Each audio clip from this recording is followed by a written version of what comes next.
তস্मै শ্ৰী গুৰুৱে নমঃ। প্ৰথমে প্ৰতিগৰাকী আচাৰ্য আচাৰ্যালৈ নমস্কাৰ। সকলো কুশলে আছেনে আপোনালোক? আচলতে আজিৰ এই অনুষ্ঠানটিলৈ মই ভাষণ দিবলৈ বুলি অহা নাই। প্ৰথমেই কওঁ, যিহেতু মই শংকৰদেৱ শিশু বিদ্যা নিকেতন বৰদলনিৰ এগৰাকী ছাত্ৰী আছিলোঁ। মই শংকৰদেৱ শিশু বিদ্যা নিকেতন বৰদলনিৰ পৰা মই উত্তীৰ্ণ হৈছিলোঁ মোৰ হাইস্কুল শিক্ষান্ত পৰীক্ষা।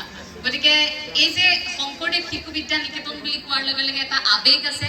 সেই আৱেগটোৰ বাবে আচলতে ঢকলিয়াই আহিছোঁ অকণমান সময় স্মৃতি ৰোমন্থন কৰিম বুলি। কাৰণ আচাৰ্য আচাৰ্যসকলৰ সন্মুখত ইমানখিনি কথা কোৱাৰ সেই সাহস মই এতিয়ালৈকে গোটাব পৰা নাই, সেই যোগ্যতা মোৰ নাই। গতিকে মই প্ৰথমেই ক্ষমা বিচাৰি লৈছোঁ যদি কথাত দুই এটা ক'ৰবাত ভুল হয়। আচাৰ্য আচাৰ্যসকলে সেয়া ক্ষমা কৰি দিব যে এগৰাকী প্ৰাক্তন ছাত্ৰী হিচাপে মই ধন্যবাদ জনাইছোঁ প্ৰতিগৰাকী অভিভাৱক অভিভাৱিকাক যে অসমত বহু বিদ্যালয় আছে, সেইসমূহ বিদ্যালয়ৰ পাছতো আপোনালোকে শংকৰদেৱ শিশু বিদ্যা নিকেতন আপোনালোকৰ সন্তানৰ বাবে আপোনালোকে বাছনি কৰিছে। এই কথাটোত বৰ সুখ অনুভৱ কৰিছোঁ, ভাল লাগিছে আপোনালোকে সেই সিদ্ধান্ত লোৱাৰ বাবে। আৰু শিক্ষাৰ্থীসকলক অভিনন্দন শুভেচ্ছা জ্ঞাপন কৰিছোঁ প্ৰতিগৰাকী ছাত্ৰ ছাত্ৰীক যে আপোনালোকে ইয়াত, মই যিহেতু অকণমান বয়সত সৰুৱে হ'ব মোতকৈ, গতিকে ছাত্ৰ ছাত্ৰীসকলক মই তুমি সম্বোধন কৰিম। তোমালোকে শংকৰদেৱ শিশু বিদ্যা নিকেতন মৰিগাঁৱক তোমালোকে বাছনি কৰি লৈছা তোমালোকৰ স্কুলীয়া শিক্ষাৰ বাবে। গতিকে এই বিদ্যালয়খনত তোমালোকে যি পাবা সেয়া মনত ৰাখিবা। পৃথিৱীৰ কোনো প্ৰান্তত তোমালোকে কোনো বিদ্যালয়ত কিন্তু তোমালোকে সেয়া নোপোৱা। আজি এই অনুষ্ঠানটিত এটা বিষয়বস্তু নিৰ্ধাৰণ কৰি দিছিল মোক। বিষয়বস্তুটি আছিল যে শিশুৰ বিকাশত পিতৃ মাতৃৰ ভূমিকা, শিক্ষকসকলৰ কৰণীয় আৰু লগতে বৰ্তমানৰ শিক্ষা ব্যৱস্থা। গতিকে বিষয়বস্তুৰ গভীৰতালৈ যোৱাৰ পূৰ্বে মই বিষয়বস্তুটি অকণমান ভাগ কৰি ল'ব বিচাৰিছোঁ। প্ৰথমে মই শিশুৰ বিকাশৰ কথা অকণমান কৈ ল'ব বিচাৰিছোঁ। আকৌ কওঁ, কথাবোৰ আচলতে নিজা কিছু অভিজ্ঞতা, অকণমান সমাজৰ পৰা যি শিকিছোঁ, আপোনালোকৰ মাজত থাকি যি শিকিছোঁ তাৰ জৰিয়তেহে ক'ব বিচাৰিম দেই। কোনো পৰামৰ্শ দিব পৰা যোগ্যতা নাই, কাৰণ শিক্ষানুষ্ঠান এখনলৈ আহি যদি কিবা এটা পৰামৰ্শ মই ভুলকৈ দি থৈ যাওঁ তেন্তে সেয়া মোৰ বৰ ডাঙৰ ভুল হ'ব। ঈশ্বৰেও মোক হয়তো মাফ নকৰিব। কাৰণ এই যে কুমলীয়া বাঁহবোৰ এতিয়াই ভাজ লগালে ভাজ ল'ব নহয়, যি পাত্ৰত থোৱা হয় তেনেকৈ ভাজ লয়। গতিকে কণমানিসকল আছে, তেওঁলোকৰ সন্মুখত যদি কিবা এটা ভুলকৈ কৈ পাওঁ সেই কথাটো তেওঁলোকে আকৌ অনুকৰণ কৰিব। গতিকে তেওঁলোকৰ আগত কথা কওঁতে আমি প্ৰতিটো খোজত সাৱধান হোৱাটো উচিত। শিশুৰ বিকাশৰ কথা কোৱাৰ লগে লগে মই এই সময়খিনিত এই প্ৰেক্ষাপটত অকণমান আপোনালোকক আজিৰ পৰা 10 বছৰ আগৰ অসমখনলৈ লৈ যাব বিচাৰিম। অকণমান আপোনালোকৰ নিশ্চয় মনত আছে সেই সময়ৰ পৰিৱেশ পৰিস্থিতি কেনেকুৱা আছিল। আজিৰ পৰা বহু বছৰ আগত আপোনাক যেতিয়া আপোনাৰ পিতৃ মাতৃয়ে ডাঙৰ কৰিছিল, মোক যেতিয়া মোৰ মা দেউতাই ডাঙৰ কৰিছিল, সেই সময়খিনি আৰু আজি আপুনি আপোনাৰ সন্তানক নিচুকাই থকাৰ সময়খিনি, হয়তো তেতিয়া আজিৰ পৰা সেই 10 বছৰ আগত হয়তো মাতৃগৰাকীয়ে নিচুকনি গীত গাই নিজৰ কণমানিটিক খুৱাইছিল। আৰু এতিয়া মোবাইলত ভিডিঅ' দেখুৱাই কণমানিটিক ভাত খুৱাবলগীয়া হয়, কণমানিটিক খুৱাবলগীয়া হয়, অকণমান সময় কাৰ্টুন চাবলৈ দিব লগা হয়। হাতত থকা মোবাইলটো লৈ তেওঁক অকণমান ভিডিঅ' এটা নেদেখুৱালৈকে আপোনাৰ কণমানিগৰাকীয়ে ভাত নাখাওঁ বুলি জেদ ধৰেনে বাৰু? সেয়া সন্তানৰ গাত ভুল নাই, সেয়া ছাত্ৰ ছাত্ৰীৰ গাত ভুল নাই। আমি ক'ব নোৱাৰোঁ ল'ৰা ছোৱালীয়ে ইমান মোবাইল চাইছে, আমাৰ ল'ৰাটোৱে একো নাখায় মোবাইলটো নেদেখুৱালে। এই কথাবোৰ যে আমি কওঁ, এই পৰিৱেশ পৰিস্থিতিয়ে আমাক এনেকুৱা কৰি পেলালে, ইমান বেছি আমাক যন্ত্ৰ সাজি পেলালে যে আমি প্ৰতিটো মুহূৰ্ততে কিবা নহয় কিবা এটা দিশত আমি ভৰসা কৰোঁ। সেই যে মাতৃৰ আকুলতা, আপোনাৰ সন্তান যেতিয়া ভূমিষ্ঠ হৈছিল আপোনাক যে প্ৰথম মাতিছিল মা বুলি, এই যে সন্তানে ভোক লাগিলে তেওঁৰ আচৰণেৰে আপোনাক প্ৰকাশ কৰিছিল, সন্তানৰ সেই আৰম্ভণি আছিল গণসংযোগ। সেয়াই সন্তানৰ প্ৰথম গণসংযোগ, সামাজিকীকৰণ। শিশুৱে আপোনাৰ বুকুৰ পৰা ওলাই আপোনাৰ স্বামীৰ বা মই বিশেষকৈ আমাৰ যিহেতু মাতৃসকল আছে সেইসকলক প্ৰথমে কৈ ল'ব বিচাৰিছোঁ, আপোনালোকৰ স্বামী বা আপোনালোকৰ মা দেউতা, আপোনালোকৰ সেই ঘৰখনৰ সৈতে লাহে লাহে আপোনাৰ বুকুৰ পৰা ওলাই যোৱাৰ পাছতহে সন্তানটি কিন্তু মূৰ বুজিবলৈ আৰম্ভ কৰে। প্ৰথম আপোনাৰ বুকুত মূৰ থৈ তেওঁ সুৰক্ষিত অনুভৱ কৰে, তাৰ পাছতহে আনসকলক পায়। গতিকে আটাইতকৈ মূল ভূমিকা যদি মই কওঁ, প্ৰথমে এগৰাকী মাতৃৰ। আপুনি আপোনাৰ সন্তানক যি শিকাব, যেনেকৈ শিকাব, আপোনাৰ সন্তানে কিন্তু তেনে আচৰণেই কৰিব।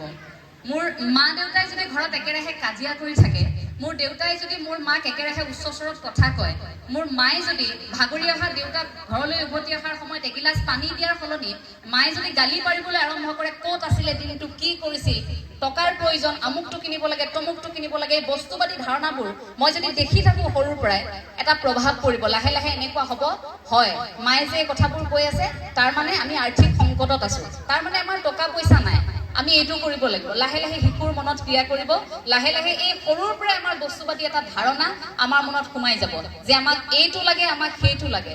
সন্তানক সদায় নাই আপুনি কেতিয়াও সন্তানৰ সন্মুখত নকব, যদিও পৰামৰ্শ দিয়াৰ যোগ্যতা নাই। এই কথাষাৰ এইবাবেই কৈছো, আপুনি যেতিয়া নাই নাই নাই নাই নাই নাই কৰি থাকিব যে আজি আমাৰ এইটো নাই, সেইটো নাই, টকা নাই, অমুক নাই, তমুক নাই, এই নাই নাইবোৰ কৰি থকাৰ লগে লগে আপোনাৰ চাৰিওপাশে এটা ঋণাত্মক প্ৰভাৱৰ সৃষ্টি হয়।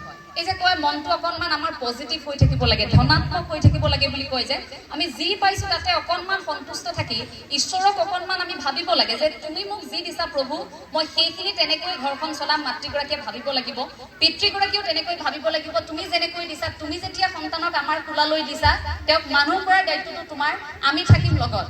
গতিকে বস্তুবাদী সমাজখনৰ পৰা আঁতৰাৰ সেই প্ৰথম ধাৰণাটোৱে হ'ব আধ্যাত্মিক চিন্তা চৰ্চা লাগিব পিতৃ মাতৃৰ, আৰু তেতিয়াই লাহে লাহে শিশুৰ সেই বিকাশত প্ৰভাৱ পৰিব। আপোনালোকে আপোনালোকৰ সন্তানক আপোনালোকৰ ঘৰখনৰ পৰা আনি এইখন বিদ্যালয়ত তুলি দিলে, বিদ্যালয়খনত তুলি দিয়াৰ পিছত আপোনালোকতো নিশ্চিন্ত হৈ থাকে যে একো নাই, চিন্তা নাই, কাৰণ এতিয়া শংকৰদেৱ শিশু বিদ্যা নিকেতনত দিছো, আমাৰ ল'ৰা ছোৱালী ভাল হ'ব।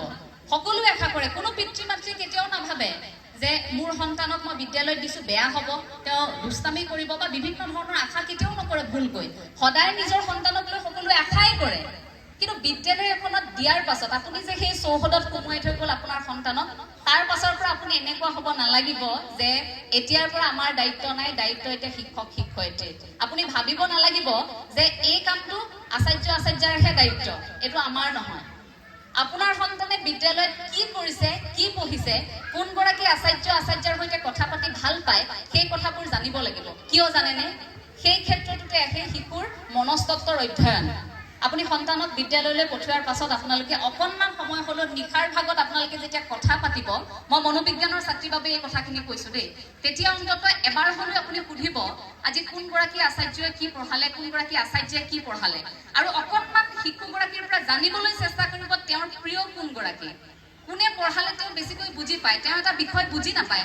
ধৰি লওক গণিত, মই আগতে গণিত খুব বেয়া পাইছিলো, গণিতৰ আচাৰ্য অহাৰ লগে লগে আমিতো শ্ৰেণীকোঠাত সোমোৱাৰ লগে লগে অং কৰি থাকোঁতে মই ভগৱানক মনে মনে ভাবি থাকো যে আচাৰ্য কিয় আহিলে, নহা হ'লে ভাল আছিল, আজি যদি শ্ৰেণীত নকৰো বুলি কৈ দিয়ে ক্লাছটোত। মনত এনেকুৱা হৈ গৈছিল, আৰু গণিত বিষয়টো বেয়া পাওঁ কাৰণে এনেকুৱা হৈছিল যে মই আচাৰ্যকে বেয়া পাওঁ, আচাৰ্যক দেখিলেই বেয়া লাগে, ৰাস্তাত ক'ৰবাত দেখিলেও মানে পলাম যেন এতিয়া এনেকুৱা লাগে। আৰু মই বুলিয়েই নহয়, আমি গণিত বেয়া পোৱা যিসকল আছিলো সকলোৱে এনেকুৱা হৈছিল যে আচাৰ্যক দেখিলেই ভয় লাগে, অৰ্থাৎ আমি বিষয়টো বেয়া পাওঁ, বিষয়টোৰ সৈতে আমাৰ সম্পৰ্ক এটা আছে। গতিকে বিষয়টো বুজি নাপাওঁ, বেয়া পাওঁ কাৰণে এনেকুৱা হয় যে আচাৰ্যগৰাকীৰ প্ৰতি আমাৰ ধাৰণাটোৱে বেয়া হৈ গৈছিল। পিছলৈ পিছলৈ যেতিয়া ইয়াক এটা খেল হিচাপে ললো, বৈদিক গণিতৰ ধাৰণাটো আহিলে, এই গণিতক যেতিয়া খেল হিচাপে ললো, ভাল লাগিল, তাৰ পাছৰ পৰা দেখিলো আচাৰ্য দেখোন ভাল। পিছত এনেকুৱা অনুভৱ হৈছিল আচাৰ্যৰ সৈতে ইমান দিন কিয় কথা পতা নাছিলো, ইমান ভালকে আমি কিয় সমস্যাবোৰৰ বিষয়ে কোৱা নাছিলো। আটাইতকৈ বেছি বিদ্যালয়খনত থকা, নিকেতনত থকা আটাইতকৈ খঙাল আচাৰ্যগৰাকী কোনোবা এটা মুহূৰ্তত আপোনাক ইমান বেছি সাহস দিব, আপুনি ভাবিব নোৱাৰিব যে ইমান খং কৰি থকা, অলপ আগত মোক ইমানকৈ পিতা সেই আচাৰ্যগৰাকীৰ মনত মোৰ প্ৰতি ইমান বেছি সহানুভূতি, মোৰ প্ৰতি ইমান মৰম থাকিব পাৰে।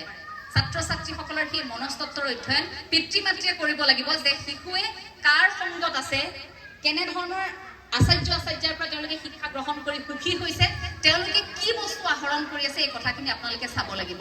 তাৰ পাছতে আহিলে মাতৃসকলৰ কথাখিনি, সেয়া অভিভাৱকৰ শিক্ষাগুৰুৰ সৈতে আমাৰ এটা সম্পৰ্ক আছে খুব সুন্দৰ।